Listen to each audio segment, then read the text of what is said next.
Bismillahirrahmanirrahim. Assalamualaikum warahmatullahi wabarakatuh. Alhamdulillah, alhamdulillahilladzi arsala rasulahu bilhuda wa dinil haqq ala kulli wa kafa billahi syahida. Allahumma sholli ala Muhammad wa ala ali Muhammad. Segala puji bagi Allah atas perkenannya hari ini kita bisa berkumpul bersama, bermuajahah, dan insya Allah dalam agenda aktivitas rutin kita Thalabul Ilmi kesempatan hari Sabtu tanggal 14 Mei 2022. Semoga rahmat Allah selalu kita rasakan membersamai kita dan kita menjalaninya dengan penuh hikmat untuk berharap berjumpa dengan Allah di suatu saat nanti. Amin. Allahumma amin. Salawat dan salam kita limpah curahkan kepada Habibana Muhammad SAW, keluarganya, sahabatnya, dan insya Allah kita semua umatnya hingga akhir zaman. Yang kami hormati Bapak Ibu yang berada di lingkungan pejuang, yang ada di lingkungan Yayasan Darul Hikam, Yayasan Darul Hikam Integrated School.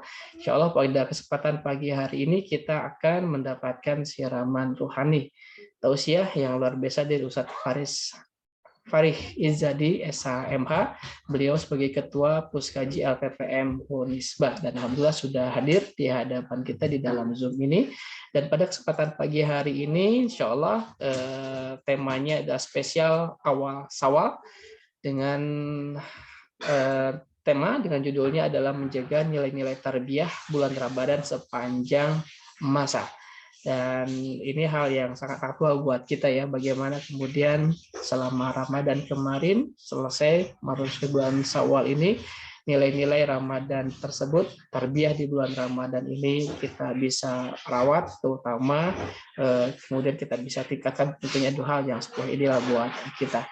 Baiklah Bapak Ibu, insya Allah untuk mengawali pagi ini kita akan bersama-sama membaca ayat suci Al-Quran. Kita akan membaca surat Al-Fatihah dimulai dari tahun. A'udzu billahi minasyaitonir rajim. Bismillahirrahmanirrahim. Alhamdulillahi rabbil alamin. Ar-Rahmanir-Rahim. Maliki yaumiddin. Iyyaka na'budu wa iyyaka nasta'in. Ihdinas siratal mustaqim. Siratal ladzina an'amta 'alaihim ghairil maghdubi 'alaihim waladdallin. Shadaqallahu 'azim. Alhamdulillah, insyaallah. Ustaz, kita akan memulai dari Ustaz terlebih dahulu, nanti insya Allah menjelang akhir kita akan membuka sesi diskusi, sesi bersama-sama untuk berkolaborasi terkait dengan bagaimana menjaga nilai-nilai tarbiyah bulan Ramadan untuk sepanjang masa ke depan. Dan tanpa berpanjang lebar lagi, alhamdulillah yang sudah hadir di sini sudah haus akan ilmu, insya Allah mudah-mudahan dengan semangat yang luar biasa. Dan sedikit mengingatkan Bapak Ibu, pertama adalah luruskan niatnya, bismillah karena Allah Subhanahu wa Ta'ala sehingga berdaya pahala. Yang kedua, menggunakan pakaian terbaik. Yang ketiga, diharapkan bisa kameranya bisa di-on-kan atau bisa diaktifkan. Kemudian fokus dan mood belum dipersilahkan untuk berbicara. Mudah-mudahan dengan hal ini bisa kita jalankan, segala sesuatunya bisa berjalan dengan sebaik-baiknya. Kepada Ustadz Farih Izzadi dipersilahkan untuk menyampaikan tausiahnya. Mangga Ustadz. Ya, baik, hatur nuhun. Bismillahirrahmanirrahim. Assalamualaikum warahmatullahi wabarakatuh. Waalaikumsalam warahmatullahi wabarakatuh. Alhamdulillahirabbil alamin wa bihi nasta'inu ala umuri dunya waddin. Salatan wa salaman ala asyrafil anbiya'i wal mursalin wa ala alihi wa ashabihi ajma'in, amma ba'du. Alhamdulillah, puji dan syukur marilah kita haturkan kepada Allah Subhanahu wa Ta'ala, karena atas berbagai nikmat yang Allah berikan kepada kita, alhamdulillah pada kesempatan kali ini kita dapat berkumpul kembali untuk bersama-sama menambah ilmu. Itu kemudian juga alhamdulillah Allah memberikan kita berbagai nikmat, kepada kita, terutama nikmat sehat sehingga sampai saat ini kita dapat beraktivitas. Juga kemarin Allah Subhanahu wa taala masih memberikan kita kesempatan untuk bertemu bulan Ramadan. Alhamdulillah. Alhamdulillah kemarin kita juga sudah selesai melaksanakan ibadah Ramadan. Mudah-mudahan segala amalan yang kita lakukan pada bulan Ramadan diterima oleh Allah Subhanahu wa taala. Kemudian yang kedua, salawat dan salam mudah-mudahan selalu kita sampaikan kepada Nabi kita Muhammad Sallallahu Alaihi Wasallam, kepada keluarganya, kepada sahabatnya, kepada tabi'innya, juga kepada para pengikutnya hingga akhir zaman. Bapak Ibu yang saya hormati, insya Allah pada kesempatan kali ini kita akan membahas sedikit mengenai menjaga nilai-nilai tarbiyah atau nilai-nilai pendidikan yang ada di bulan Ramadan. Tapi sebelum itu, apakah ini suaranya lancar atau enggak ya? Lancar Ustaz setahu ini, alhamdulillah. Tapi suka agak terputus sebentar gitu. Gimana? Suka agak terputus sebentar. Ya, tapi sejauh ini lancar sih insya Allah. Oh, udah lancar ya? Siap, ya. Baik. Jadi insya Allah materi kita pada kesempatan kali ini yaitu menjaga nilai tarbiyah. Jadi menjaga nilai-nilai atau nilai-nilai tarbiyah atau pendidikan yang selama ini kita dapatkan ketika kita menjalani ibadah Ramadan. Bagaimana agar hal-hal yang dulu ketika bulan Ramadan itu kita lakukan, terus kita lakukan setelah selesainya bulan Ramadan. Jadi karena seperti yang kita ketahui dalam sebuah hadis, Rasulullah Shallallahu Alaihi Wasallam itu bersabda, kata Rasulullah, atakum syahru Ramadan, syahru barakah. Akan datang kepada kalian bulan Ramadan, yang mana bulan Ramadan itu adalah bulan yang penuh dengan berkah. Nanti, kenapa disebut dengan bulan yang penuh berkah? Salah satu indikatornya, penyebabnya adalah karena ketika bulan Ramadan itu, relatif manusia itu akan lebih semangat, lebih rajin, lebih taat. Gitu. Coba kita perhatikan aja kemarin, kita bandingkan sebelum Ramadan, ketika Ramadan, dan setelah Ramadan. Itu masjid, musola, itu biasanya lebih ramai pas bulan Ramadan. Baik sholat subuhnya, baik sholat isyanya, itu lebih banyak ketika bulan Ramadan. Kemudian kita juga lebih semangat untuk bersedekah itu pas di bulan Ramadan. Jadi itu salah satu keberkahan di bulan Ramadan. Maka nanti akan kita bahas sedikit demi sedikit. Nah ini kita insya Allah akan tentang menjaga nilai tarbiyah di bulan Ramadan. Ini yang pertama. Nah, ini salah satu bentuk dari tarbiyahnya bulan Ramadan. Jadi yang pertama, bulan Ramadan itu mendidik kita untuk menghilangkan atau meminimalisir atau kalau menghilangkan sih melawan gitu ya. Untuk melawan nafsu syahwat kita. Maka di sini dijelaskan bahwa lapar dan haus itu akan menghilangkan yang namanya nafsu syahwat. Nah, maka dalam sebuah hadis Rasulullah Shallallahu Alaihi Wasallam itu bersabda, ya ma'syarus sabab, wahai pemuda-pemudi, katanya, man istata'a minkumul ba'ah falyatazawwaj. Barang siapa yang sudah mampu untuk menikah, maka hendaklah kalian menikah, kata Rasulullah.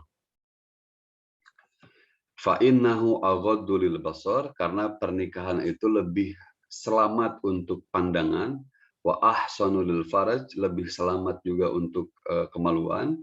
Faman lam yastati fa'alaihi bisawm, barang siapa yang sudah sampai umurnya tapi belum menikah, maka dia harus melaksanakan saum, katanya. Fa'innahu lahu wija, karena saum itu adalah penghalang atau penjaga bagi dirinya. Kemudian di hadis yang lain Rasulullah Shallallahu Alaihi Wasallam bersabda, Inna syaitona yajri min ibni Adam majrad dam. Sesungguhnya, kata Rasulullah, syaitan itu lari atau berjalan atau ada di dalam tubuh kita atau mengganggu manusia itu seperti larinya, seperti mengalirnya darah di tubuh kita. Artinya, selama kita masih hidup, kan darah kita tetap mengalir. Nah, begitu juga dengan syaitan. Selama kita hidup, maka syaitan itu akan tetap selalu mengganggu kita atau menggoda kita. Maka kata Rasulullah, fadayyiqu masalikahu bilju'. Maka persempitlah jalan-jalan syaitan itu dengan lapar. Nah, maka ketika kita berpuasa itu menghilangkan nafsu-nafsu tersebut. Nah, maka itulah salah satu nilai atau didikan Ramadan kepada kita. Jadi agar kita sebagai manusia yang berakal itu tidak dikalahkan oleh nafsu syahwatnya. Ya. Jadi kalau misalkan yang membedakan kita manusia dengan binatang itu adalah karena kita berakal gitu, berlogika. Kan kata para ulama mantik yang mempelajari logika, kata para ulama, al-insanu hayawanun natik. Manusia itu adalah hayawan yang natik, yang berbicara, yang berlogika, yang berakal. Nah, salah satu fungsinya akal itu adalah kita harus bisa melawan hawa nafsu yang tidak sesuai dengan manusia begitu. Nah, yang mendidik itu, yang menumbuhkan itu di dalam diri kita, salah satunya adalah dengan dilatih ketika kita melaksanakan ibadah Ramadan. Nah, itu yang pertama. Jadi yang pertama, ibadah Ramadan itu mengajarkan kita atau mendidik kita untuk menghilangkan nafsu syahwat. Nah, kemudian yang kedua, bulan Ramadan juga mendidik kita untuk memperbanyak sedekah gitu ya. Untuk memperbanyak sedekah, memperbanyak berbagi, mengajarkan kita juga untuk selalu peduli kepada sesama. Nah, di dalam ini dijelaskan bahwa kenapa Ramadan itu bisa mendorong kita atau mensupport kita atau mendidik kita untuk memperbanyak sedekah. Karena katanya ketika seorang berpuasa, kemudian dia merasakan lapar, maka dia akan mengingat bahwa dia itu sedang lapar, maka dia akan terdorong untuk memberikan makan gitu ya kepada orang-orang yang lapar. Jadi misalkan ketika kita merasakan, oh ternyata lapar teh begini ya, saya aja yang dari subuh sampai maghrib tidak makan, itu rasanya kesulitan. Apalagi saudara-saudara kita yang kurang beruntung gitu, mereka bisa 2 hari, 3 hari tidak makan, oh berarti rasanya seperti ini, bahkan lebih dari saya. Maka ketika dia merasakan itu, dia bertafakur gitu, dia bersyukur, karena dia punya nikmat, maka dia akan lebih peduli kepada orang lain. Dia akan lebih care ya. Jadi itu didikan Ramadan kepada kita. Nah, kemudian dijelaskan dalam salah satu riwayat bahwa Nabi Sulaiman alaihissalam, kemudian Nabi Yusuf alaihissalam, itu biasanya kalau mau makan, beliau berdua itu menunggu sampai semua yang ada di bawah dia itu makan. Jadi misalkan ketika itu Nabi Sulaiman itu jadi raja, maka Nabi Sulaiman tidak akan makan kalau seluruh rakyatnya belum makan.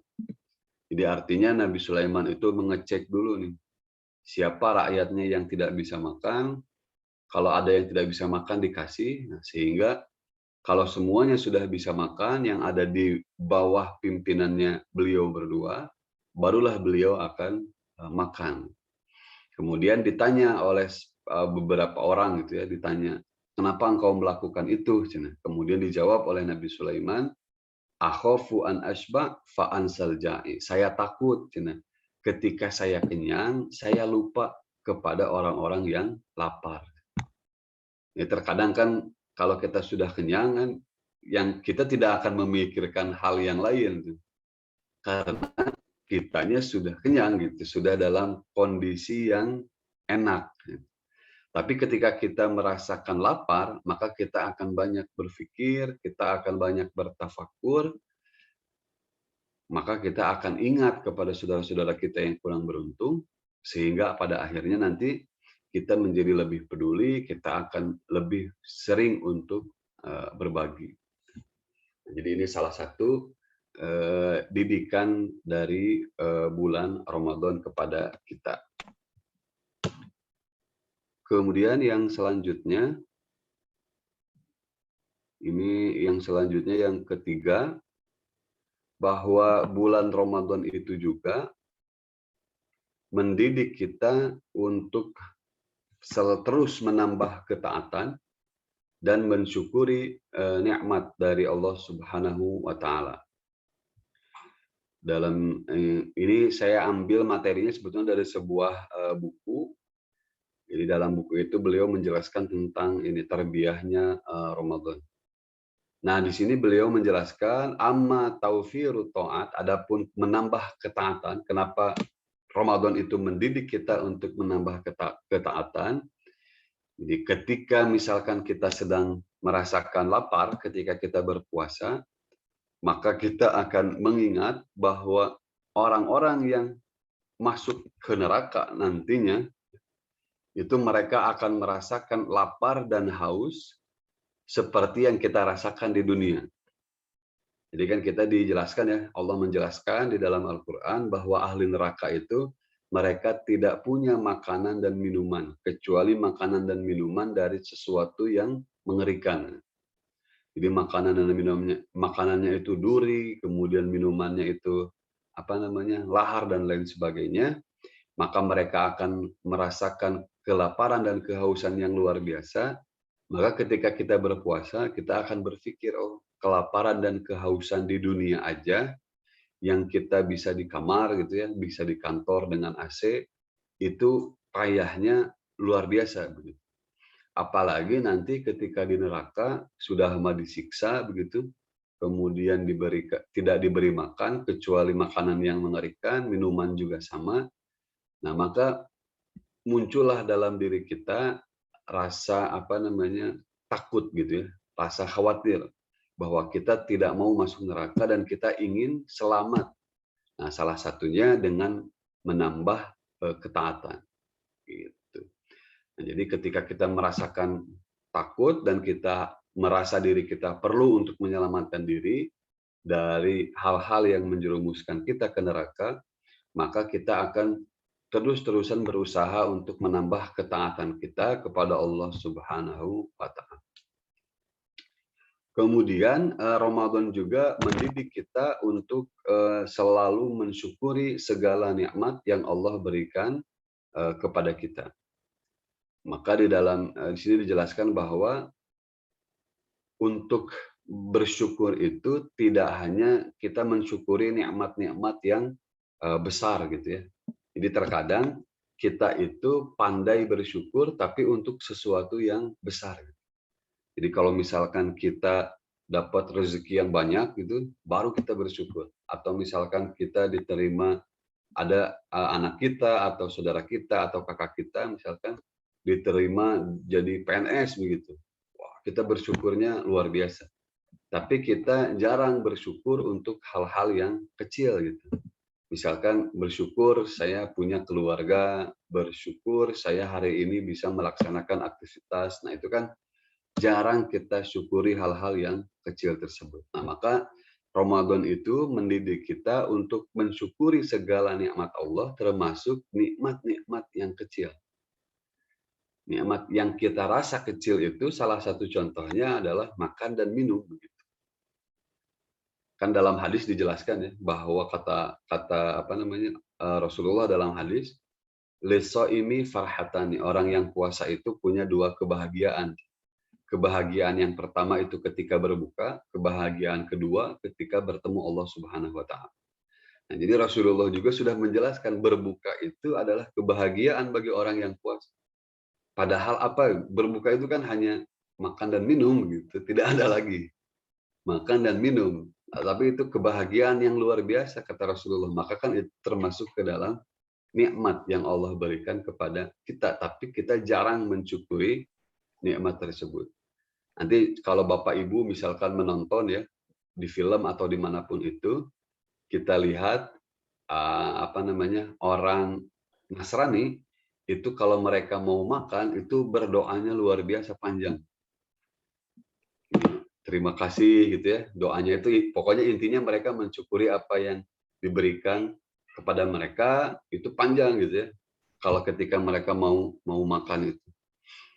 Jadi itu kan mereka itu mensyukurinya begitu gitu. Nah, maka kita jangan mau kalah gitu.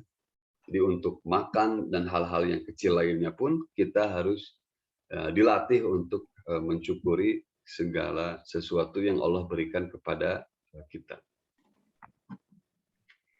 Nah, di akhir ini disebutkan fa'innan ni'am la yu'rafu miqdaruha illa bifaqdiha. Karena tabiatnya manusia itu tidak bisa mensyukuri nikmat yang Allah berikan ya, kecuali sudah kehilangan hal tersebut. Jadi kalau misalkan kita masih punya sesuatu tersebut, itu kayaknya kita sulit untuk bersyukur gitu. Tapi ketika sesuatu itu telah kita tidak miliki, kalau kita udah tidak kita miliki, baik itu hilang atau kita jual atau kita kasih, barulah kita mensyukuri, oh ternyata yang kita punya itu ada manfaatnya gitu. Nah, maka Ramadan itu di bulan Ramadan itu kita dilarang untuk makan dan minum. Untuk apa? Ya untuk itu salah satu didikannya agar kita merasakan kita tidak dapat makan dan minum. Maka ketika kita bisa makan dan minum, kita bisa mensyukuri hal tersebut. Misalkan ini saya pribadi itu punya motor gitu. Nah, ketika saya punya motor itu bisa jadi saya tidak bersyukur, aduh, lain mah enaknya nganggo mobil gitu ya. Kalau panas tidak kepanasan gitu ya, kalau hujan tidak kehujanan. Kalau naik motor mah kan kalau hujan tidak kepanasan, kalau panas tidak kehujanan kan, kalau naik motor. Itu bisa jadi saya kurang bersyukur. Tapi kalau misalkan nauzubillah motor saya hilang misalkan, maka saya akan bersyukur, oh ternyata enak ya punya motor. Nggak usah pakai lama-lama nunggu transportasi umum atau tidak usah nunggu Gojek pakai aplikasi, bisa lebih simpel, biaya lebih murah. Nah, ketika itu sudah tidak ada, maka kita bisa mensyukurinya. Nah, Ramadan juga begitu. Kita dilarang makan dan minum, agar nanti kita ketemu makan dan minum, kita bisa bersyukur atas hal-hal yang kecil tersebut. Itu yang ketiga berarti ya. Nah, sekarang yang selanjutnya itu tadi didikan-didikan di bulan Ramadan. Maka apa setelah Ramadan? Setelah Ramadan itu apa? Kalau dalam Al-Quran Allah berkata begini, fa'aina tadhabun. Maka kemana kalian akan pergi? Nah, Bapak Ibu sekalian, setiap kita setelah selesai bulan Ramadan, masuk ke bulan Syawal gitu ya, kita pasti banyak ngelihat poster, kemudian flyer, kalau sekarang mah Twibun di media sosial, di TV, di jalan. Itu kalau di Indonesia itu kita selalu melihat kalimat ini ya, minal aidin wal faizin. Terus di bawahnya ada tulisan lagi, mohon maaf lahir dan batin. Nah, ini mah bocoran khusus buat Bapak Ibu aja. Jadi minal aidin wal faizin itu artinya bukan mohon maaf lahir dan batin. Tapi artinya minal aidin wal faizin itu artinya orang yang kembali. Aidin itu termasuk adalah orang yang kembali, sedangkan al faizin atau al faizun itu adalah orang yang menang. Nah, ini sebetulnya kalimatnya adalah kalimat doa. Jadi sebetulnya di depannya ini ada kalimatnya la'allana. Jadi semoga kita termasuk orang-orang yang kembali ke fitrah, kemudian semoga kita termasuk orang-orang yang menang. Nah, ini kalau yang saya ketahui, ini ucapan ini hanya berlaku atau hanya ada di kita. Jadi ini sebetulnya budaya kita kalau di bulan Syawal. Kalau di Arab, saya pernah di Mesir begitu, itu ketika masuk ke bulan Syawal, itu orang-orang di sana itu hanya mengucapkan taqabbalallahu minna wa minkum gitu ya. Kullu sanah wa antum thayyib. Intinya berdoa agar kita mendapat kebaikan, kemudian juga agar amalan kita selama bulan Ramadan itu diterima oleh Allah. Nah, kalau yang ini hanya di kita aja. Hanya di Indonesia aja ada ucapan minal aidina wal faizin. Jadi semoga kita termasuk orang-orang yang kembali dan semoga kita termasuk orang-orang yang menang. Nah, Bapak Ibu sekalian, kalau misalkan kita hanya membaca seperti ini kan maksudnya apa gitu ya? Setelah Ramadan kita kembali kemana gitu ya? Ada teka mana? Udah tidak kemana-mana, di sini-sini aja gitu. Kembali ke fitrah. Dah saya selama ini juga tidak keluar dari fitrah begitu. Terus orang-orang yang menang, nah, menang dari apa? Menang dari siapa? Menang apa gitu? Nah, maka apabila kita melihat di dalam ayat-ayat Al-Qur'an, di dalam Al-Qur'an Allah Subhanahu wa taala menjelaskan kalau yang pertama yang kembali kepada fitrah itu apa gitu ya.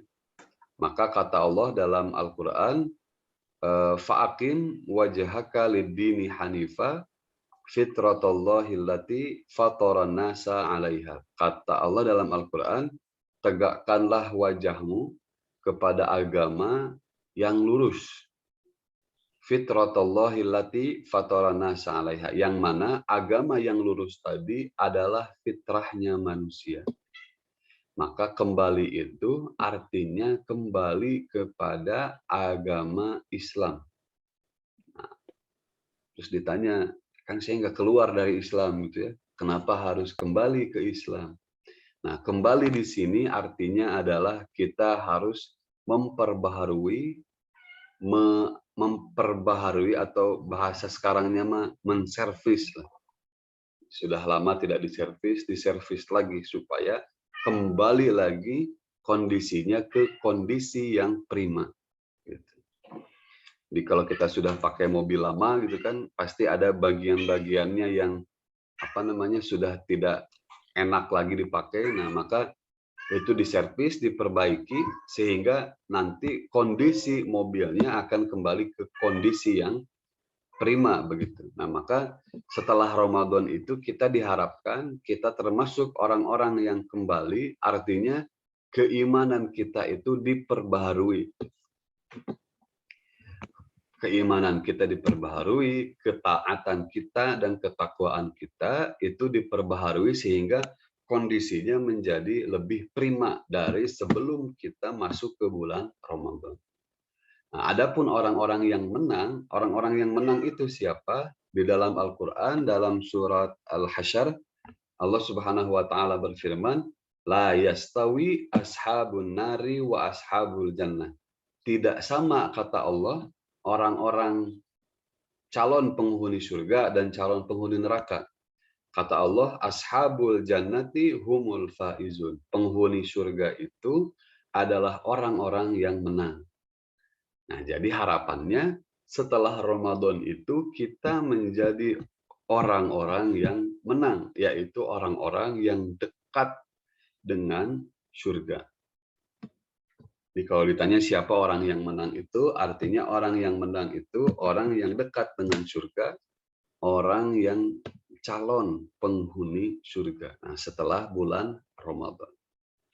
Maka mudah-mudahan setelah bulan Ramadan itu kita termasuk kedua golongan ini. Nah, kemudian ini ada pertanyaan.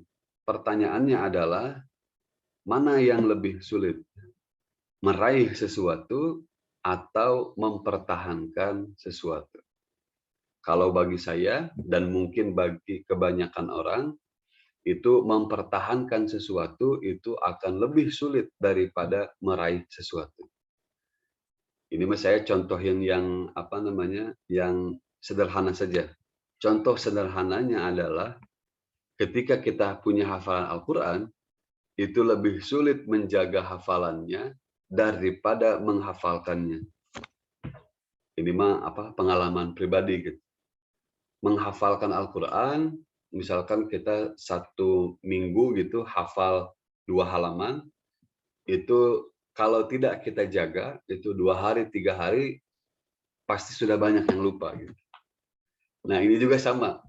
Tadi ketika bulan puasa, kita menjadi pribadi yang lebih takwa, jadi pribadi yang lebih taat. Nah, setelah kita bisa meraih itu di bulan Ramadan, nah setelah Ramadan itu apakah kita bisa mempertahankannya? Jawabannya adalah bisa, tapi sulit. Maka usahanya harus sangat maksimal gitu agar kita bisa mempertahankan apa yang telah kita raih di bulan Ramadan.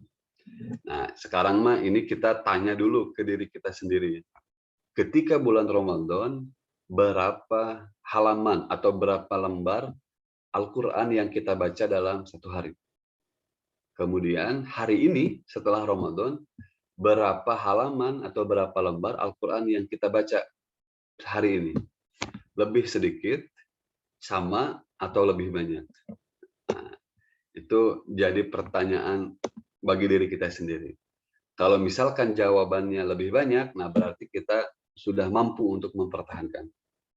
Tapi kalau misalkan sama, itu kita juga berarti mempertahankan. Tapi kalau lebih sedikit, berarti kita masih kesulitan untuk mempertahankan sesuatu yang kita sudah raih sebelumnya. Nah, maka untuk bisa mempertahankan apa yang telah kita raih, termasuk ketakwaan, ketaatan dan lain sebagainya, maka yang perlu kita lakukan adalah istiqomah. Ini kita sering dengar ya kalimat ini, istiqomah dan lain sebagainya.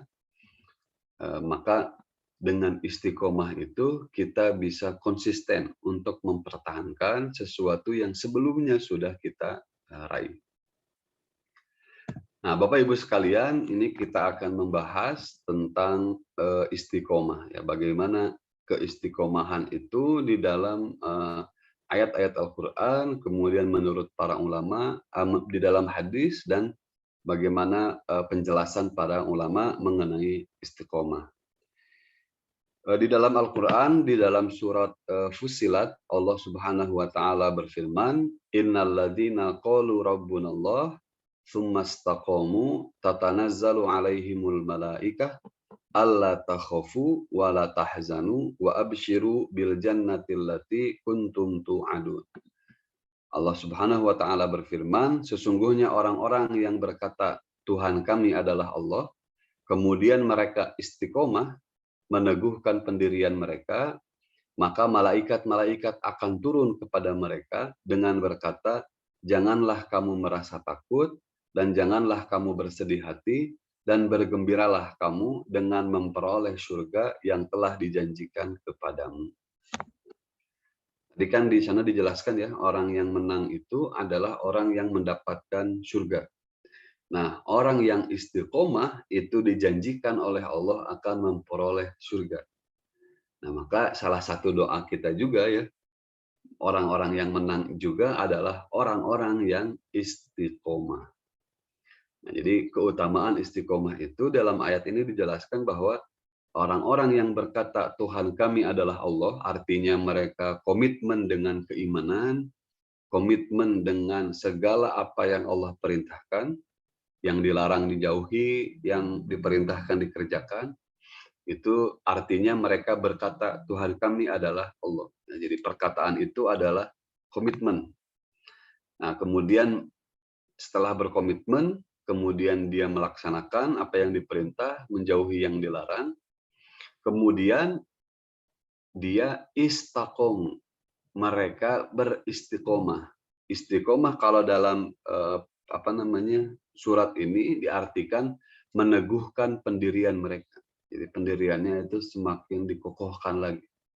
Nah, maka mereka akan mendapatkan kemuliaan. Kemuliaannya, malaikat akan turun kepada mereka, kemudian malaikat itu berkata, nggak usah merasa takut, tidak usah khawatir dengan apa yang akan terjadi di masa yang akan datang, gitu.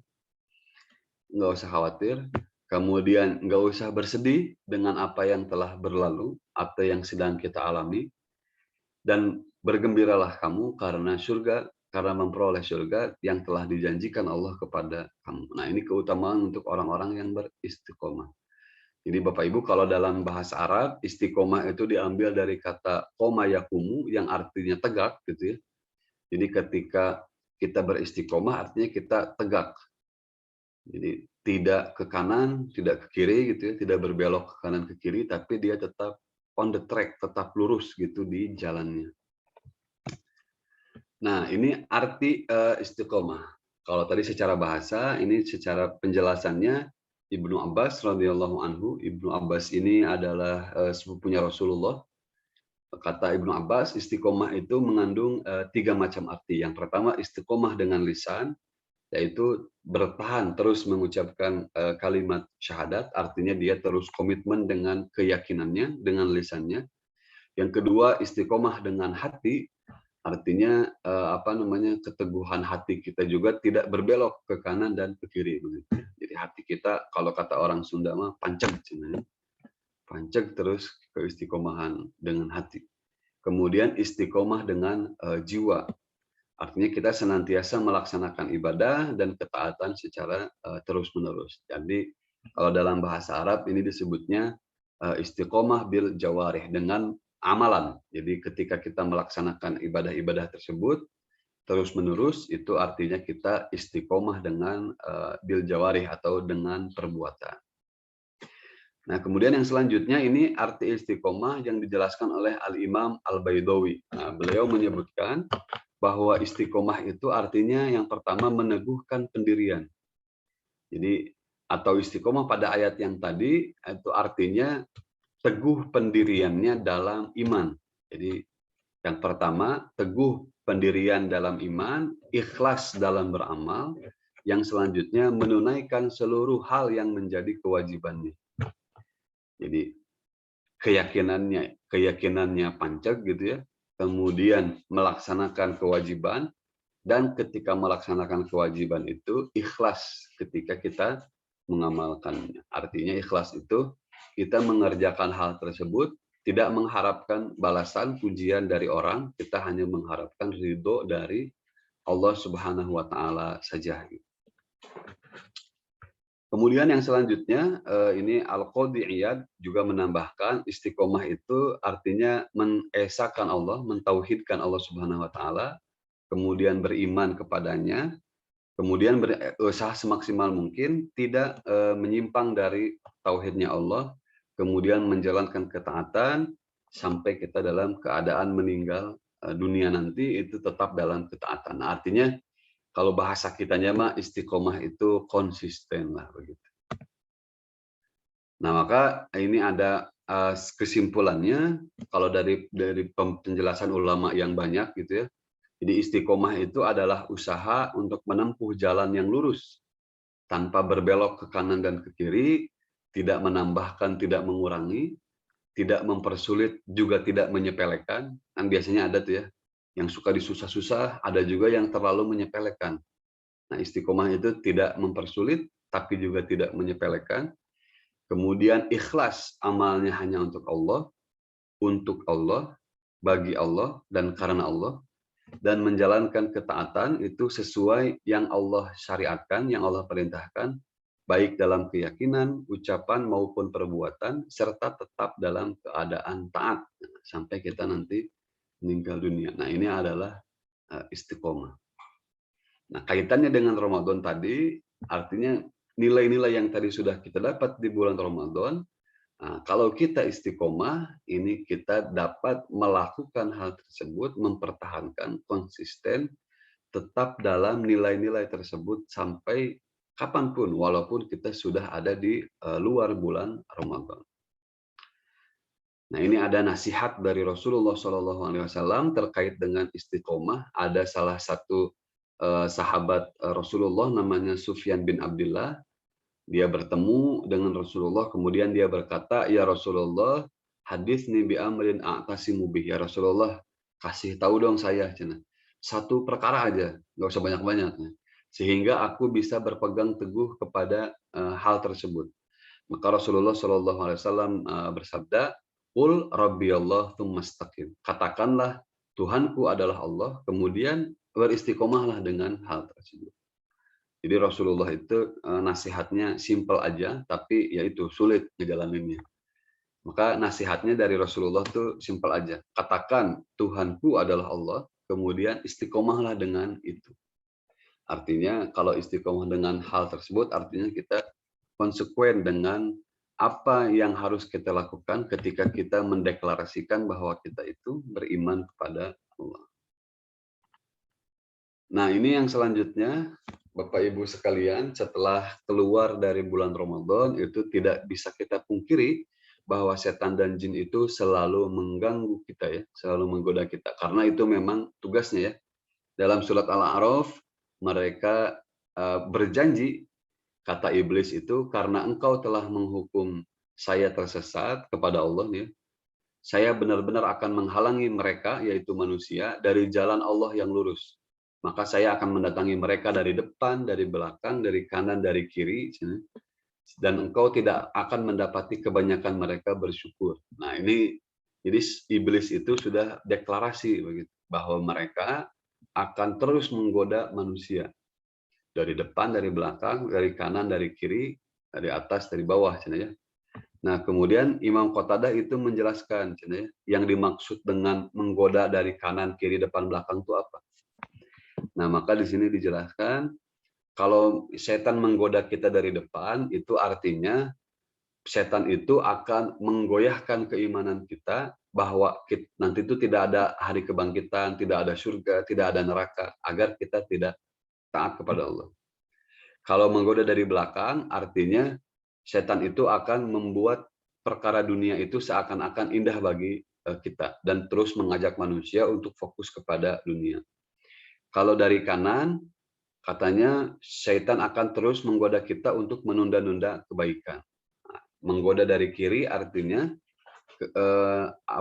setan akan menghias sebuah kejahatan dan maksiat itu seakan-akan menjadi baik dan akan terus mengajak manusia untuk melakukan hal tersebut.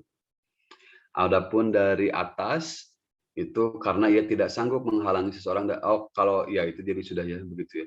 Itu godaan setan dan jin. Jadi artinya setan dan jin itu akan terus menggoda manusia, maka itu nanti akan kuat-kuatan gitu ya kita dengan setan.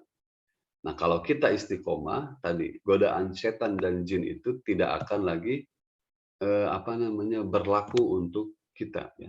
Karena kitanya sudah tadi kuat, sudah istiqomah, sudah teguh, sudah tegak gitu, maka akan sulit jin dan setan itu mengganggu kita. Nah, ini Bapak Ibu sekalian, mungkin ini yang terakhir, bahwa istiqomah itu memudahkan jalan kita ke surga.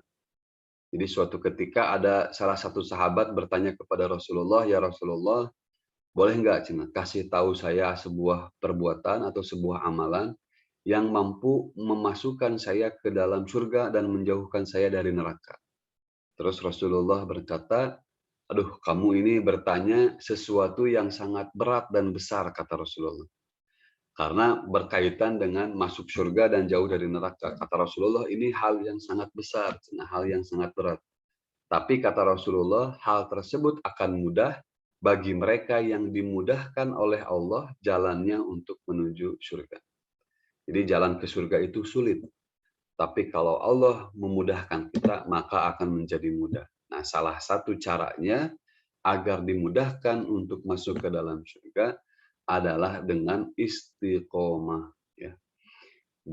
Allah akan memudahkan mereka yang berpegang teguh kepada komitmennya, keimanannya, itu akan diberikan kemudahan oleh Allah untuk masuk ke dalam surga.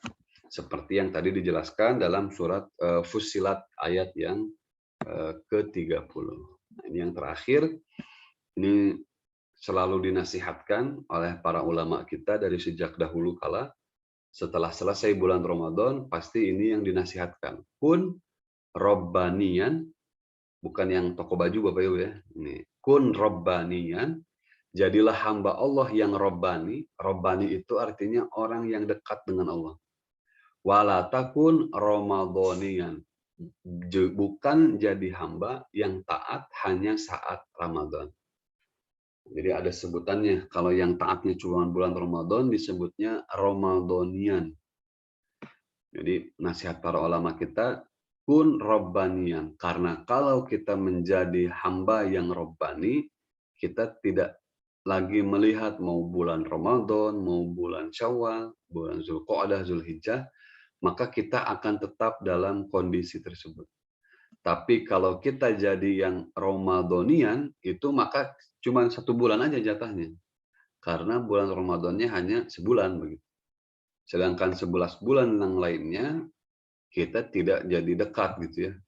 Nah, itu yang tidak diinginkan. Karena yang selalu diinginkan dari kita adalah konsisten, walaupun misalkan melakukannya hanya perbuatan-perbuatan kecil sederhana, tapi kalau itu konsisten, berkelanjutan gitu, maka itu akan lebih baik. Nah, maka kun rabbanian wala takun ramadhanian. Jadilah hamba yang rabbani, bukan hamba yang ramadhani, yang taatnya hanya ketika bulan Ramadan. Jazakumullah khairan katsiran. Mohon maaf apabila ada kekurangan. Ini saya juga kurang tahu kenapa sinyalnya agak jelek. Biasanya mah lancar gitu ya. Tapi mudah-mudahan materinya bisa diterima. Mungkin itu saja dari saya. Hatur nuhun. Apunten bilih aya kalepatan. Saya kembalikan lagi ke moderator. Baik, alhamdulillah. Syukran jazakallahu khair Ustaz Farid Izadi yang sudah memberikan materi kita untuk istiqomah. Ya, itu salah satu kesimpulan di akhir tadi ya. Istiqomah menjalankan apa-apa agenda Ramadan kita dan sepanjang 11 bulan ke depan nih, mulai dari Syawal sampai dengan nanti Sya'ban kembali ya. Kalau saya pernah membaca istilahnya bulan Rajab itu adalah bulan yang milik Allah, Sya'ban itu adalah Rasulullah, dan Ramadan itu adalah bulannya milik umat gitu, umat manusia, sehingga Allah berikan banyak keberkahan di bulan Ramadan. Dan kemudian bagaimana tadi kesimpulannya adalah istiqomah, menjalankan apa yang sudah dijalankan selama Ramadan ini sampai dengan 11 bulan ke depan. Baik Bapak Ibu, sepertinya menarik untuk sama-sama kita mencoba mengevaluasi dan merefleksi. Dari evaluasi refleksi itu, kemudian kita punya sebuah visi ke depan dalam rangka istiqomah tadi itu. Saatnya kita bisa sharing, berbagi, ataupun tentunya juga bertanya, karena insya Allah Ustadz Faris bisa memberikan banyak hal untuk menguatkan apa-apa yang akan kita laksanakan ke depan. Silakan Bapak Ibu diberikan kesempatannya untuk menyampaikan apa yang ingin disampaikannya. Silakan. Nah, langsung ini ada Prof. Neni Sri Maniati yang sudah langsung raise hand-nya. Mangga Prof, langsung saja disampaikan. Mangga. Duluan, nggak sabar ini untuk bertanya. Subhanallah. Jazakallah Ustadz Faris, Mbak Tri, ya. Materinya singkat, padat gitu ya. Tapi ini insya Allah menjadi. Prof. Tani hapunten tiasa lebih mendekat ke mikrofon. Tarik, mohon. Jelas. Ustadz tadi ini ya menarik yang terakhir ya, jangan harus menjadi hamba yang robbaniyah, jangan hamba Ramadaniyah. Ya. Mungkin ini ya Ustadz, ini untuk saya sendiri dan menjadi fenomena ya umat Islam lah. Mungkin tadi Indonesia atau di yang lain. Jadi kalau Ramadan itu kan kita betul-betul ya berusaha gitu kan untuk fastabiqul khairat, untuk melakukan ketaatan dan lain sebagainya. Apakah ini ada kaitannya dengan katakanlah Ramadan itu kan Allah besar-besaran itu memberikan bonus gitu ya. Luar biasa ibadah itu pahalanya dilipat gandakan. Jadi orang itu betul-betul berusaha gitu kan. Nah, kalau misalnya kita melakukan kebaikan semata-mata karena ingin mendapatkan pahala, ini bagaimana? Mungkin karena niat kita seperti itu sehingga akhirnya di bulan-bulan yang lain ya kita jadi santai aja gitu ya, karena tidak dilipat gandakan itu pahalanya, begitu. Itu, mungkin bagaimana kalau kita ya masih masih melakukan seperti itu. Jadi mungkin masih dalam kategori yang, itu ya, hamba yang Ramadan ya itu mungkin ya, Ustadz. Nah itu apakah salah kalau kita melakukan, itu? Kemudian, ini tips mungkin ya, diminta yang praktis mungkin ya, Ustadz, karena kita dalam satu komunitas, satu dalam keluarga besar gitu. Bagaimana supaya kita sama-sama lah menjaga melaksanakan atau istiqomah ini. Karena kita ingin dari kajian-kajian seperti ini, Ustadz, bukan hanya sebagai pengetahuan, pemahaman, tapi apa kita bisa mempraktikkan gitu. Apa yang kira-kira kita sebagai satu komunitas, kita bersama-sama menjaga, keistiqomahan ini, begitu. Sehingga, kita, ya sama-samalah saling, mengingatkan. Mohon maaf ya kemarin, ya saya adalah satu komunitas. Biasa kan kalau Ramadan teh seperti tadarus oge kita teh semangat banget ya, sehingga untuk Ramadan kita ada grup tadarus, grup ini gitu ya. Ini sehingga kita lanjutkan nanti di bulan ba'da Ramadan juga begitu kan. Nah, jadi ini ada langkah-langkah praktis. Nah, barangkali Ustadz bisa memberikan tipsnya atau kira-kira apa yang tidak memberatkan gitu ya, tapi kita bisa istiqomah, bukan memberatkan. Tadi itu apa ya, dirasa berat atau ringan tadi gimana? Nah kira-kira apa yang sederhana tapi kita bisa lakukan, terutama kita di keluarga besar. Alhamdulillah Ustadz kita ada forum seperti ini untuk keluarga besar Darul Hikam ya, sehingga kita bisa melaksanakan, bisa tawasul bil haq gitu di forum ini bersama-sama. Nah, itu pertanyaan. Kira-kira apa ya, Ustadz, yang kita bisa lakukan tidak berat, kecil, sederhana, tapi kita bisa istiqomah. Hatur nuhun. Baik, alhamdulillah. Insyaallah. Maka Ustadz Faris langsung saja diberikan tanggapannya. Baik, hatur nuhun. Hatur nuhun Prof. Neni. Jadi kalau yang pertama tadi, kenapa gitu ya, seakan-akan kita itu mengejar yang amalan-amalan, perbuatan itu hanya di bulan Ramadan. Yang pertama mungkin karena yang sampai kepada kita informasinya bahwa di bulan Ramadan itu ibadah kita dilipat gandakan gitu ya pahalanya. Ada malam Lailatul Qadar dan lain sebagainya. Nah, padahal kalau kita ketahui gitu ya, itu di bulan-bulan selain bulan Ramadan juga banyak waktu-waktu yang mana Allah Subhanahu wa taala itu juga melipat gandakan pahala, kemudian memberikan ampunan yang luar biasa, itu juga sebetulnya di luar bulan Ramadan itu banyak gitu. Misalkan di dalam sebuah hadis Rasulullah Shallallahu alaihi wasallam itu bersabda, "Man shallal isya'a fi jama'atin", barang siapa yang sholat isya berjamaah, faka'ana masolla nisful lail, seakan-akan dia sholat setengah malam. Barang siapa yang sholat subuh berjamaah, faka'ana ma sholla laila kullah, seakan-akan dia sholat malam seutuhnya, seluruh malam. Kemudian dalam hadis lain juga Rasul pernah bilang, seandainya manusia itu tahu kebaikan apa yang ada di dalam sholat subuh dan sholat isya, maka mereka akan berjalan ataupun merangkak untuk pergi ke masjid. Nah, ini kan artinya sebetulnya di hari-hari yang lain pun banyak kemuliaan-kemuliaan yang Allah berikan. Atau misalkan di hari Jumat gitu ya, ada kemuliaan. Kemudian di hari Kamis Allah angkat malaikat mengangkat amalan-amalan kita diberikan kepada Allah Subhanahu wa taala.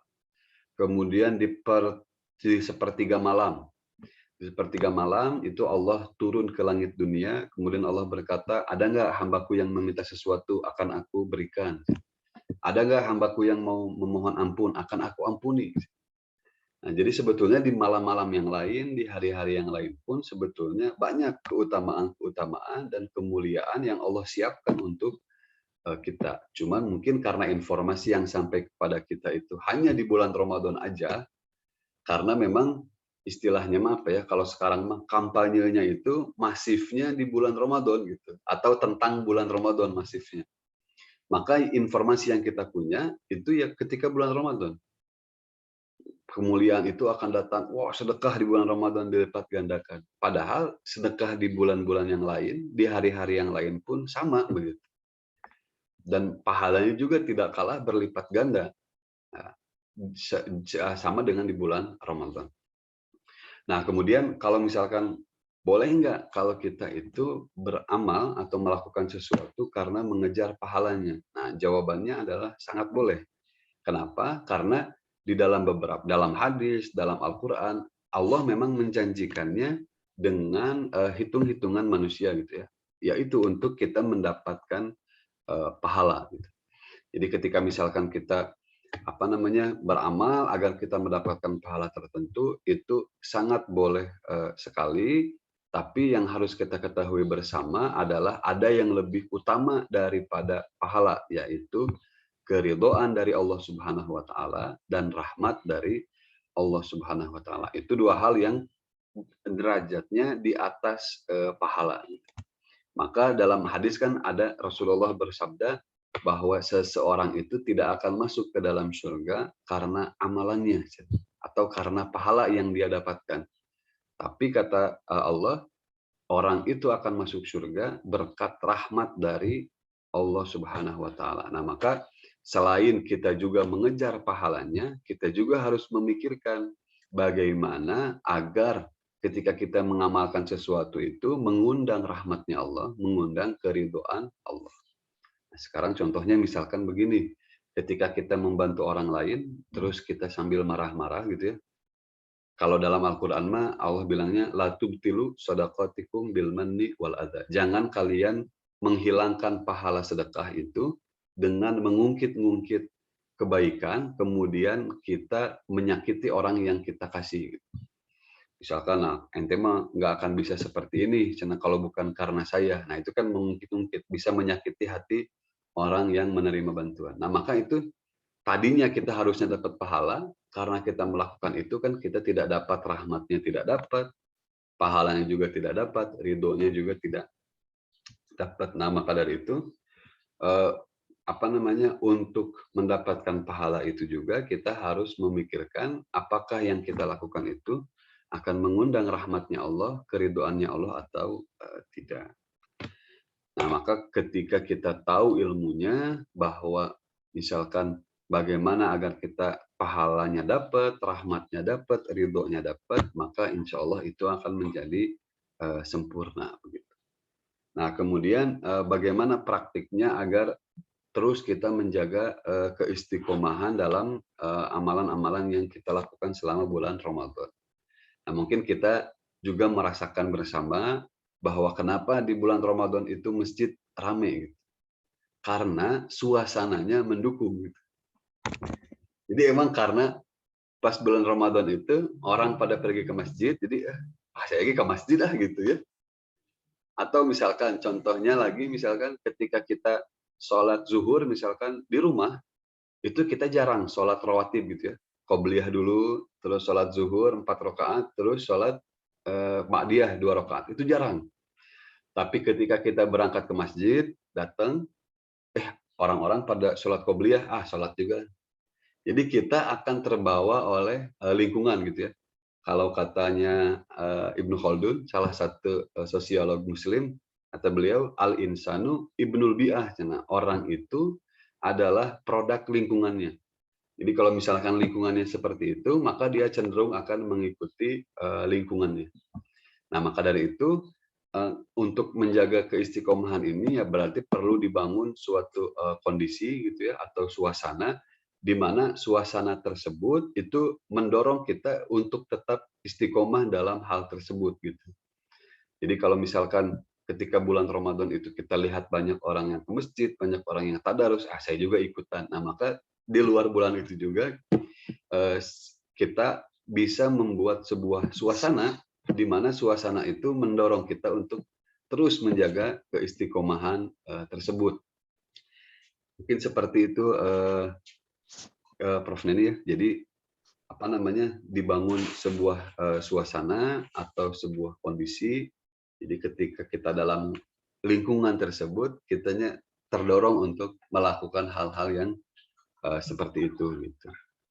Awalnya memang harus diawali dengan misalkan dianjurkan lah untuk melakukan, misalkan udahlah mulai nanti mah kita sholat duha misalkan.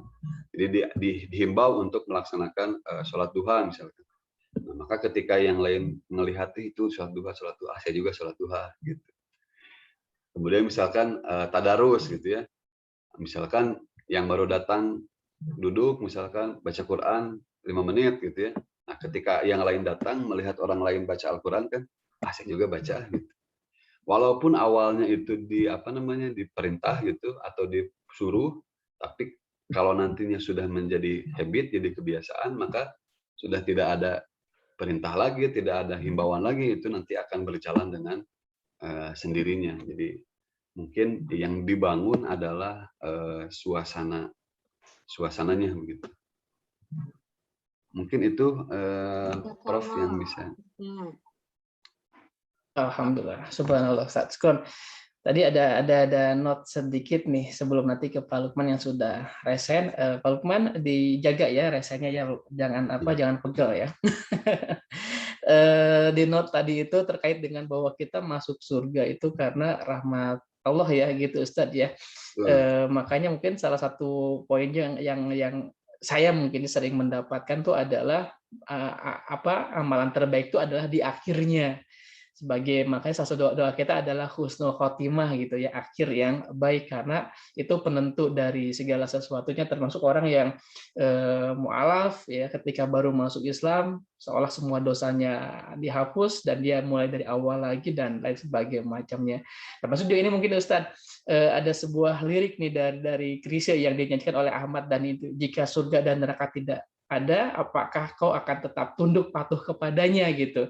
Artinya kan apa yang kita lakukan itu adalah karena surga dan neraka ataukah karena memang adanya Allah gitu. Posisi itu yang saya pikir itu sangat dalam sekali hikmah daripada kalimat tersebut ya. Ini sedikit berbagi dan sharing saja, tidak mengurangi apa yang tadi Ustaz sampaikan. Mangga Pak Lukman silakan yang akan menyampaikan pertanyaan ataupun tambahan selanjutnya. Ya baik, Bismillah, Ustadz Faris izin bertanya. Tadi disampaikan di dalam tradisi kita ketika di bulan Syawal ini ada ucapan ya, kalau di dalam keterangan Rasulullah itu kan taqabbalallahu minna wa minkum. Kemudian kalau di Indonesia itu minal aizin wal faizin, mohon maaf lahir dan batin, itu sudah sangat membudaya. Terus kemudian di kita itu ada konsep halal bihalal ya. Nah kemudian juga dalam tradisi kita itu memang ada beberapa amalan-amalan yang kalau ditelusuri itu sebetulnya tidak terlalu sama dengan yang ada pada zaman Rasulullah. Nah, Ustadz Faris, saya hendak bertanya, sebetulnya penyikapan kita seperti apa dengan kondisi ini? Karena penguatan untuk dakwah kultural sekarang di Indonesia itu kan cukup kuat ya. Bahkan ya kalau untuk minal aizin wal faizin dan halal bihalal tampaknya tidak ada yang melanggar begitu ya. Nah, ada yang menyerempet ke hal-hal yang mungkin agak berbau syirik atau apapun itu sudah ada begitu. Nah, sehingga tema-tema dakwah kalau misalkan kita menyampaikan ke masyarakat bahwa minal aizin wal faizin ini ada yang mengatakan tidak nyunah gitu ya. Terus kemudian halal bihalal tidak ada sumber referensinya begitu. Nah, kira-kira penyikapan kita seperti apa, dan batasan Ustadz Faris kalau misalkan kita itu hendak membuat tradisi yang tradisi lokal misalkan ya untuk Lebaran, untuk Idul Fitri itu seperti apa begitu, sehingga kita ada batasannya untuk bisa ini ada tradisi-tradisi yang ya mungkin kalau di Timur Tengah mah tidak ada, di Indonesia mah bisa ada, tapi itu bisa jadi lebih memeriahkan atau memberikan suasana syiar gitu untuk dakwah Islam itu sendiri. Itu mungkin pertanyaannya Ustadz Faris. Syukran. Baik, mohon. Pak Lukman, ini orang sejarah nih. Sudah tahu nggak sejak kapan Minal Aidin wal Faidin itu ada, Pak Lukman? Mungkin pernah mengkaji atau sejak adanya lagu Isamil Marzuki, Minal Aidin wal Faidin. Tampaknya sebelumnya lagu Oh, terinspirasi oleh sebelumnya. sejarahnya kayaknya. Siap. Mohon. Nah, Ustaz Faris, silakan. Turun, Pak Lukman. Ya, baik. Hatur nuhun Pak Lukman pertanyaannya.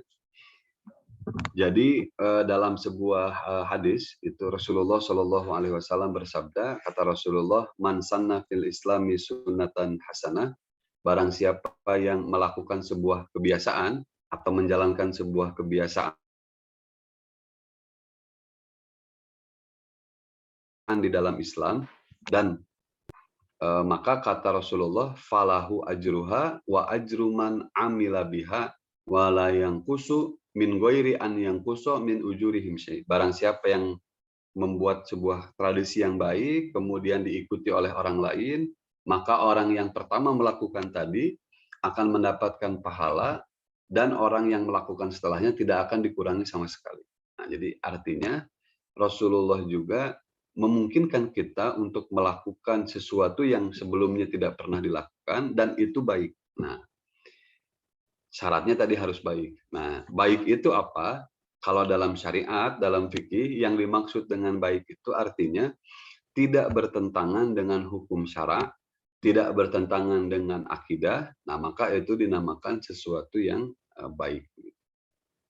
Nah, maka ketika ada sebuah kebiasaan, misalkan di kita ya ada halal bihalal, kemudian ada ucapan tadi seperti ucapan-ucapan tadi, maka itu akan menjadi sebuah tradisi yang baik gitu ya. Artinya tidak bertentangan dengan syariat, tidak bertentangan dengan akidah, maka hal tersebut boleh-boleh saja dilakukan. Nah, tapi kalau perbuatan tersebut sudah menyerempet gitu ya, sudah dekat dengan kemusyrikan, dekat dengan melanggar syariat, maka tradisi tersebut tidak boleh dilakukan begitu ya.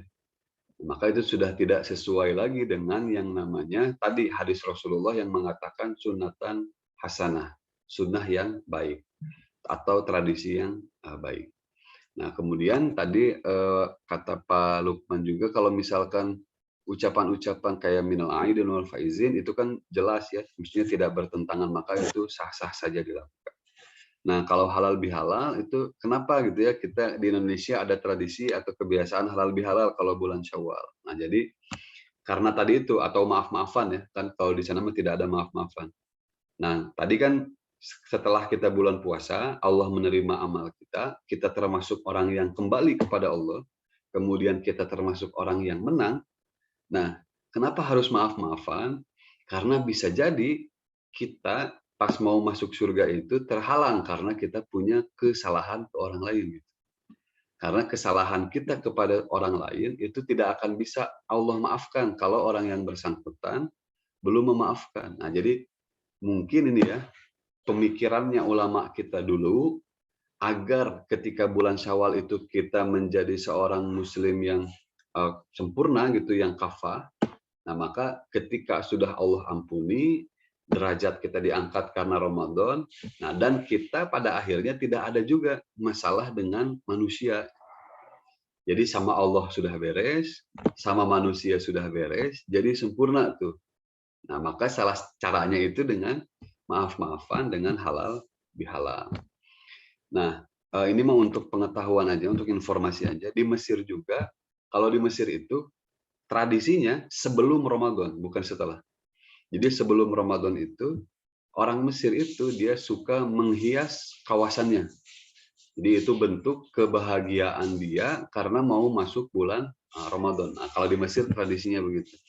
Dan itu oleh para ulama itu dibiarkan karena itu bentuk atau ekspresi kebahagiaan seseorang ketika dia mau bertemu dengan bulan Ramadan.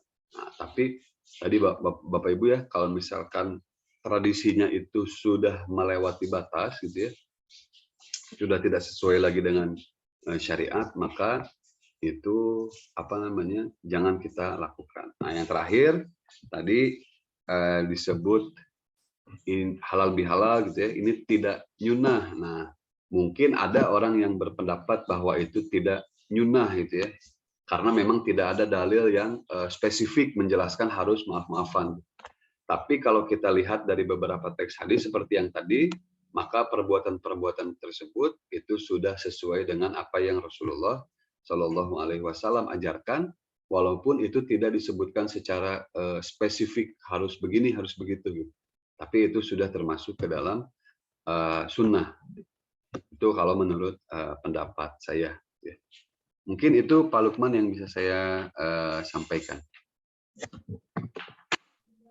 Baik, alhamdulillah, insyaallah. Begitu Pak Lukman, atau ada yang mau ditambahin sedikit atau diinginkan? Ya cukup jelas. Ya hanya saja ini aja apa namanya ya, dengan kondisi sekarang saja, jadi ya kalau misalkan ada ustadz yang menyatakan bahwa itu tidak ada, ya sah-sah saja begitu ya.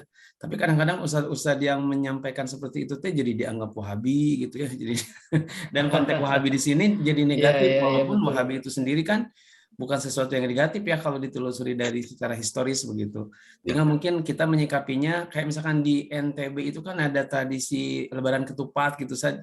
Ya kalau itu tidak ada apa namanya melabrak hal-hal yang syirik mah itu sah-sah saja gitu ya. Hanya saja sekarang saat Faris saya lihat masyarakat itu jadi kabur juga ya tentang syirik itu gitu. Jadi kalau dalam pandangan kita ini sudah masuk ke syirik, tapi masyarakat tertentu menyampaikannya, ini ada tradisi begitu. Kayak misalkan kalau di beberapa daerah, ya ini sebetulnya perdebatan yang agak panjang ya, Ustadz. Kayak misalkan menempelkan barang-barang tertentu gitu ya di rumah gitu. Padahal kan dia ke masjid sering gitu, tapi memang masyarakat tuh belum tahu bahwa itu tuh sebetulnya menyerempet ke hal-hal yang berbau syirik begitu, Ustadz. Syukran Ustadz atas jawabannya itu, mohon. Baik, alhamdulillah, insyaallah. Baik Bapak Ibu, alhamdulillah wa syukurillah. Kajian kita di pagi hari ini sudah tiba ke masanya juga, ke penghujung waktunya, sudah 6.28 dan memang waktu kita adalah sampai dengan 6.30 ya. Ustadz, sebelum di closing, ada 1-2 wejangan buat kami sebagai penguat dari akhir diskusi kita. Mangga silakan Ustadz Faris. Ya. Mungkin ini sekalian menambahkan tadi yang dari Pak Lukman. Jadi tadi salah satu istiqomah itu kan istiqomah hati ya. Nah, istiqomah hati itu salah satunya adalah kita menjauhi kemusyrikan. Tadi kata Pak Lukman, sekarang banyak masyarakat kita yang menempel keris atau menempel apa gitu ya di rumahnya dengan niat atau dengan maksud dan dalam hatinya meyakini bahwa itu bisa menjaga dirinya, keluarganya dan seterusnya. Maka itu sudah termasuk ke dalam kemusyrikan ya. Jangankan kita menempel alat-alat, kita nempel ayat kursi di rumah, kemudian kita meyakini bahwa rumah kita akan aman karena ayat kursi itu juga sudah termasuk kemusyrikan gitu ya. Nah, jadi artinya ketika kita istiqomah hati, itu kita harus meyakini segala sesuatu itu yang bisa memberikan manfaat, yang bisa memberikan mudarat, itu hanya Allah Subhanahu wa Ta'ala saja. Jadi ketika kita nempel ayat kursi di rumah itu, kita aman, kita selamat bukan karena ayat kursinya, tapi karena Allah Subhanahu wa Ta'ala, dengan kita memahami dan meyakini apa yang Allah firmankan dalam ayat tersebut gitu. Nah, maka salah satu keistiqomahan yang menjadi pondasi yang menjadi sangat penting adalah istiqomah dalam keyakinan, istiqomah dalam akidah, karena itu hal yang tidak bisa ditawar. Tadi kalau kita bicara tentang sunnah atau tidak sunnah, itu mah masih debatable. Jadi masih hal yang diperdebatkan gitu ya. Bisa jadi benar, bisa jadi tidak. Dan kalaupun tidak, masih bisa dapat pahala kata Rasulullah. Tapi kalau keyakinan itu sudah mutlak, tidak bisa dinego, tidak ada ditawar, tidak ada flash sale kayak di mall sebelum Lebaran gitu. Maka itu harus kita kuatkan. Yang paling utama adalah istiqomah dalam keyakinan. Mungkin itu aja. Atur nuhun. Bapak Ibu, assalamualaikum. Ustaz Faris Jadi barokallah atas ilmunya sebagai menjadi sebuah amal ibadah yang tidak bernilai dan menjadi satu jalan untuk kita masuk ke dalam zona Allah, surganya Allah, dan tempat kita berkumpul nanti. Bapak Ibu, demikian kajian pagi hari ini bersama dengan DPU yang sudah menyiapkan dengan sebaik-baiknya, dan Ustaz Faris Ijadi yang sudah menyampaikan dengan begitu dalam. Sebelum ditutup Bapak Ibu, ini ada pengumuman yang sudah disiapkan oleh tim DPU yang luar biasa berkaitan dengan Prof Neni ini ya, yang ikut kajian selalu istiqomah terbanyak nih dari setiap unit di Darul Hikam. Peroleh absensi kajian terbaik diraih oleh TK1 Darul Hikam. Wah, luar biasa, barokallah. TK1 Darul Hikam, mana reaction tepuk tangannya, silakan. Untuk sebuah kegembiraan kebaikan buat TK1 Darul Hikam nih. Jadi apa ini Prof Neni? Intinya yang terbanyak itu Prof Neni ya? Yang terbanyak kehadiran selama 2 bulan Sya'ban dan bulan Ramadan. Subhanallah. Berapa persen Teh Reni? Ada ya presentasinya, alhamdulillah. Walaupun saya yakin insya Allah semuanya bukan karena untuk kehadiran begitu, tapi ada baiknya juga kami memberikan apresiasi. Iya. Terima kasih, ini dukungan pimpinan sekolah Ibu Siti Sa'adah ya. Oh, betul. Ibu Siti Sa'adah, Masya Allah, mudah-mudahan. Ibu, hatur nuhun. Semoga istiqomah. Itu aja mungkin Pak Tri. Siap, mohon. Alhamdulillah, ini semoga menjadi penyemangat untuk setidaknya mendapat satu pahala awal, yaitu adalah hadir, kalaupun tidak berjalan kaki, tetapi menghabiskan kuota sebagai pengganti berjalan kakinya, terpakai untuk menghadiri acara yang luar biasa. Itu adalah taklim kita. Sebagai penyemangat buat yang lainnya, Bapak Ibu pimpinan yang lainnya, kayak tadi Ustaz Faris menyampaikan, ya dibiasakan dulu, diperintah dulu, nanti lama-lama menjadi sebuah hal yang bisa menjadi biasa untuk kita hadir dalam sebuah talim-talim ini. Terima kasih sekali lagi Ustaz Faris Ijadi yang sudah menyiapkan ilmunya. Yang kedua, Prof Neni Teh Reni yang sudah menyiapkan agenda kita untuk di pagi hari ini. Dan saya sebagai moderator, mohon maaf jika ada yang kurang berkenan. Baiklah, sama-sama kita tutup pertemuan ini dengan baca hamdalah. Alhamdulillahirabbil alamin. Doa akhir majelis. Subhanallah bihamdika asyhadu alla ilaha illa anta astaghfiruka wa atubu ilaik. Assalamualaikum warahmatullahi wabarakatuh. Atur nuhun Bapak Ibu dan semua yang hadir di sini. Assalamualaikum Pak Tri, mudah-mudahan sehat-sehat. Amin, amin, insyaallah. Assalamualaikum. Assalamualaikum warahmatullahi wabarakatuh. Assalamualaikum warahmatullahi wabarakatuh. Assalamualaikum. Waalaikumsalam warahmatullahi Assalamualaikum. Salam. Waalaikumsalam. Assalamualaikum warahmatullahi